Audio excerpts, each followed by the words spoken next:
जय हिंद फ्रेंड्स। आप सबका स्वागत है सिक्कू स्पोर्ट्स में। तो आज हम डिस्कशन करने वाले हैं sports quota recruitment India post के ऊपर में, जो कि 1899 वैकेंसी के ऊपर में रिक्रूटमेंट आई थी, जिसका रिजल्ट भी आया और इसमें से जो है फर्स्ट डीवी भी हो चुका है।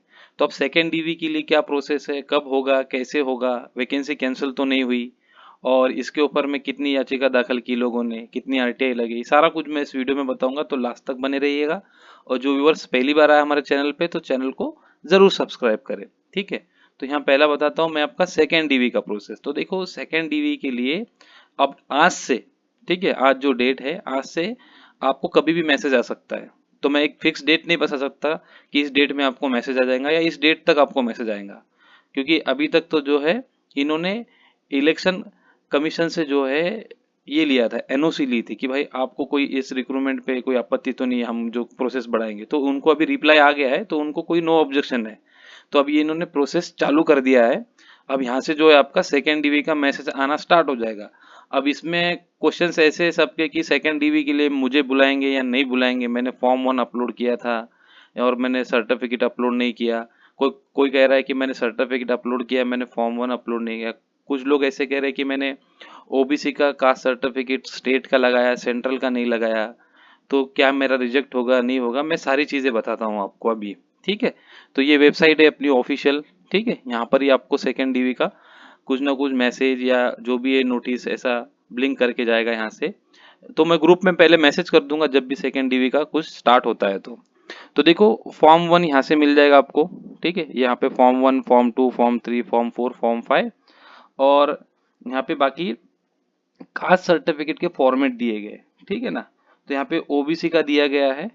तो जो ओबीसी के कैंडिडेट है इसको डाउनलोड करें, इसको डाउनलोड करके ये बना ले।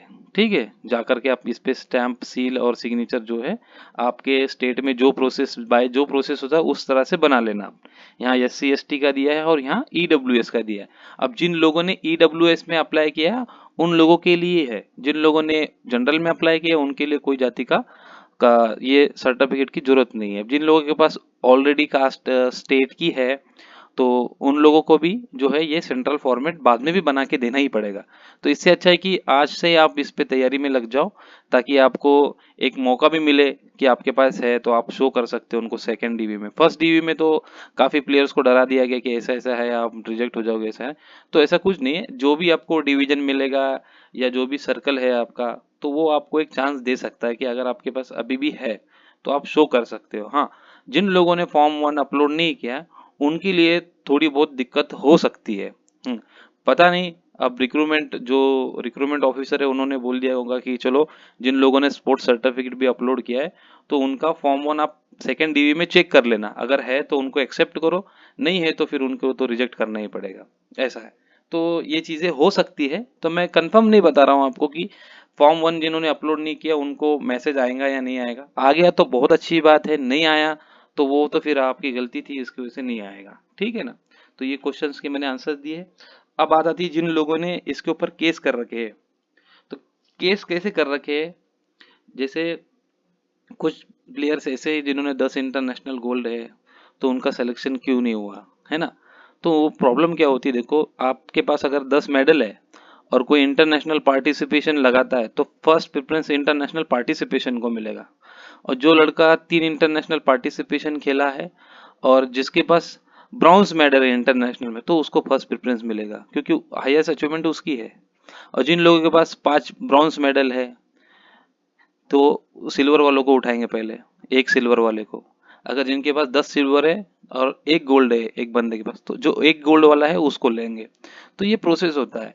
तो काफी प्लेयर्स ना कंफ्यूज है कि यार हमारा नाम नहीं आया, ये रिक्रूटमेंट में ऐसा हो गया वैसा हो गया, इसमें चीटिंग हो गई। तो इसमें चीटिंग नहीं हुई। और एक बंदे का तो कहना ऐसा है कि 1899 वैकेंसी में सारे इंटरनेशनल गोल्ड मेडलिस्ट कैसे हो सकते हैं। तो देखो इसमें दिक्कत ये भी आ गई कि जो प्राइवेट गेम्स होते हैं, जो प्राइवेट वाले होते हैं, जो जिनका रिकॉग्नाइजेशन नहीं होता है ना, तो उन लोगों ने भी नहीं क्या किया है, सेलेक्ट करके फॉर्म भर दिया है। तो वो तो रिजेक्ट होंगे ही फाइनली, है ना। तो आपको थोड़ा वेट करना पड़ेगा। अगर आप वेट नहीं करोगे, पहले ही याचिका का दाखिल कर दोगे, तो ये रिक्रूटमेंट का प्रोसेस कहाँ से होगा। अभी किसी को ज्वाइनिंग भी नहीं दिया है, ना ही किसी को डिवीजन अलॉट हुआ है। तो काफ़ी प्लेयर्स ने पहले ही याचिका दाखिल कर दी है। तो उसका तो जवाब आपको मिलेगा लास्ट तक, जो भी आपने क्वेश्चंस किए उनको जो भी है, तो वो तो आपको आंसर तो वहीं से मिलेगा। तो हम तो जो है आपको सिर्फ एक राय और एक सजेशन बता सकते हैं कि ऐसा ऐसा हो सकता है, ऐसा नहीं भी हो सकता है। तो हम अपन सिर्फ एक डिस्कशन कर रहे हैं ताकि आपके जो हौसला है, उम्मीद है, टूटे ना। ठीक है। और अगर आप जितने भी स्पोर्ट पर्सन है इसी तरह अगर आप याचिका दाखिल करते रहोगे तो आने वाले सालों में जो है ऑल गेम्स में वैकेंसी बंद हो जाएंगी। ठीक है। जो ओलंपिक गेम्स की जो चलती थी वैकेंसी वही चलेंगी। और अगर आप ऐसे ही याचिका आरटीआई लगाते रहोगे तो ऑल गेम्स की वैकेंसी हट जाएंगी। ठीक है ना, जल्दी। क्योंकि रिक्रूटमेंट प्रोसेस ही नहीं होगा तो भर्ती नहीं होंगी।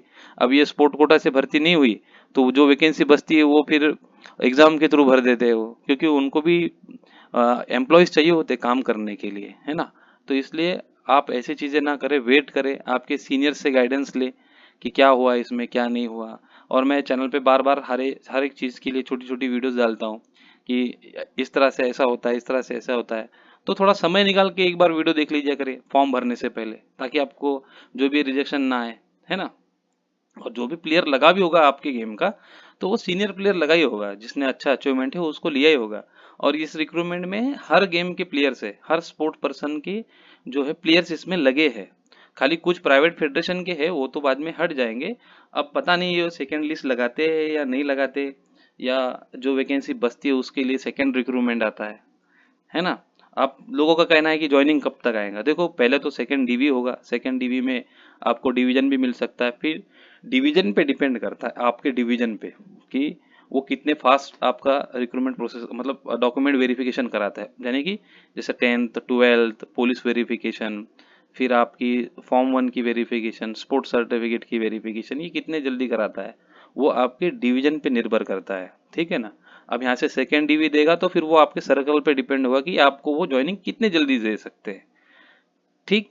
अब और कुछ लोगों के क्वेश्चंस ऐसे है कि सर मैंने तो एक इंटरनेशनल खेला है पर मेरा नाम कहीं पे नहीं आया, गोल्ड है मेरे पास और मेरा नाम कहीं पे नहीं आया। तो प्रॉब्लम देखो क्या होती है, ये वैकेंसी चार्ट है। अब ये ऑल सर्कल की वैकेंसी है। अब जो प्लेयर्स होते हैं ना ऐसे, तो वो उनके इसमें क्या होता है कि वो कुछ गिने चुने स्टेट सेलेक्ट कर लेते हैं, 1 2 3, जहाँ पर उनको जो स्टेट उनको पसंद आता है या जो उनका प्रेफरेंस है वो सेलेक्ट कर लेते हैं। अब उनका दोस्त ऐसा होता है कि वो ऑल स्टेट सेलेक्ट कर लेता, ऑल स्टेट सेलेक्ट कर लेता। तो कहीं ना कहीं उसका नाम आ जाता है, क्योंकि यहाँ पर बहुत सारे स्टेट में ज़्यादा वैकेंसीज है, जैसा तमिलनाडु हो गया, महाराष्ट्र हो गया, इसमें ज़्यादा वैकेंसी है। जैसा वेस्ट बंगाल हो गया तो यहाँ पर भी ज़्यादा वैकेंसी है। तो ऐसे कुछ ऐसे स्टेट है जहाँ पे ज़्यादा वैकेंसी है, तो कहीं ना कहीं आपका नाम आ जाता है। और कुछ प्लेयर्स ऐसे हैं जिन लोगों ने सिर्फ 2 ही प्रेफरेंस दिए, जैसा मेरे को पोस्टल असिस्टेंट शॉटिंग असिस्टेंट में जॉब करनी है, बाकी मैंने पोस्टमैन मेल गार्ड एमटीएस छोड़ दिया, है ना। तो ऐसे भी प्लेयर्स थे। तो उन इन लोगों का क्या हुआ कि भाई मैंने तो फॉर्म भरा पर मेरा नाम नहीं आया, मेरे दोस्त का आ गया। तो आप ना आपके दोस्त का या आपके सीनियर का फॉर्म चेक करो, उसने सही तरीके से फॉर्म भरा होगा, ऑल स्टेट सेलेक्ट किया होगा, सभी पोस्ट को सेलेक्ट किया होगा, तब जाके उसका नाम आया होगा। सिल्वर पे भी बहुत जनों का नाम आया एमटीएस पे, है ना। तो ये चीज कैसा, आपके फॉर्म भरने में गलती होती है, आपके इसमें नहीं होती अचीवमेंट में। वो आपका अचीवमेंट तो सही है, मैंने भी बहुत जन को बात किया तो वो गोल्ड वालों का भी नाम नहीं आया कुछ। तो ऐसा नहीं है। तो उसमें प्रॉब्लम क्या होती है कि आप स्टेट सेलेक्ट करने में गड़बड़ करते हो। तो आप स्टेट की वैकेंसी पोजीशन देखो कहाँ पर कितनी है, जिसमें ज़्यादा वैकेंसी थी उसको पहले सेलेक्ट करो। क्योंकि जॉब तो आपको लेनी है अर्जेंट में, तत्काल में, तो आपको कहीं किसी भी स्टेट में जॉब करनी है। ऐसा नहीं कि भाई मेरे स्टेट में ही करूंगा मैं। अगर आप मान लो आपके स्टेट में 6 4 वैकेंसी है, जैसा यहाँ पर मैं हिमाचल में दिख रहा है, हरियाणा में दिख रहा है, तो ऐसे जगह आप फॉर्म भरोगे तो कहाँ से होगा, क्योंकि यहाँ पे अच्छे अचीवमेंट्स के स्पोर्ट पर्सन है। तो उस हिसाब से भरना जहाँ पे आपको ज़्यादा वैकेंसी है और सभी पोस्ट के लिए सिलेक्ट करना था। तो ये गलती काफ़ी प्लेयर्स ने की है, फिर बाद में इन्होंने याचिका दाखिल की है। तो उससे कोई आपको रिप्लाई नहीं मिलेगा। क्यों नहीं मिलेगा? क्योंकि एक भर्ती आई थी 2020 या 19 में, लॉकडाउन के बाद में थी। तो ऑनलाइन थी वो, गुजरात की, नहीं सॉरी वो ऑफलाइन थी, पहली भर्ती थी वो, ऑल गेम्स में 64 में थी वो। तो उसमें प्लेयर्स ने फॉर्म अप्लाई किया, फॉर्म अप्लाई करने के बाद कुछ दिन के बाद रिजल्ट लग गया। फिर रिजल्ट ऐसे लगा, वो डिवीजन अलॉट के साथ लगा। फिर डिवीजन अलॉट लगने के बाद में फिर 1 साल हो गया, किसी को वेरिफिकेशन के लिए नहीं बुलाया, कोई चीज़ के लिए नहीं। वो शांत हो गया, पूरा माहौल शांत। फिर अचानक से एक नोटिफिकेशन आता है कि ये रिक्रूटमेंट हो गई कैंसिल, रिक्रूटमेंट हो गई कैंसिल, और ये जो रिक्रूटमेंट है अभी ऑनलाइन तरीके से फॉर्म फिल किया जाएगा। तो फिर उस रिक्रूटमेंट को लोगों ने ऑनलाइन फॉर्म फिल किया, पर जो लोगों का पहले नाम आया था वहां पर में, जो लिस्ट में पहले नाम था, फिर उन लोगों ने उस रिक्रूटमेंट पर केस किया कि हम लोगों का बाद में हमको क्यों नहीं बुलाया, हमको क्यों हटा दिया, हमारे में क्या गड़बड़ थी, हम तो ओरिजिनल प्लेयर थे। तो जब ऑनलाइन फॉर्म निकले तो उन्होंने भी भरा, उन्होंने पहले डायरेक्टली याचिका दाखिल नहीं की, पहले ऑनलाइन आया तो ऑनलाइन उन्होंने भी भरा, पर जो पहले नाम थे वो सेकंड लिस्ट में नाम आया नहीं, सेकंड नोटिस में उनका नाम आया नहीं। फिर अब कुछ प्लेयर्स के आए होंगे पर सभी के नहीं आए, तो जिन लोगों का नहीं आया तो उन लोगों को दुख हुआ ही होगा।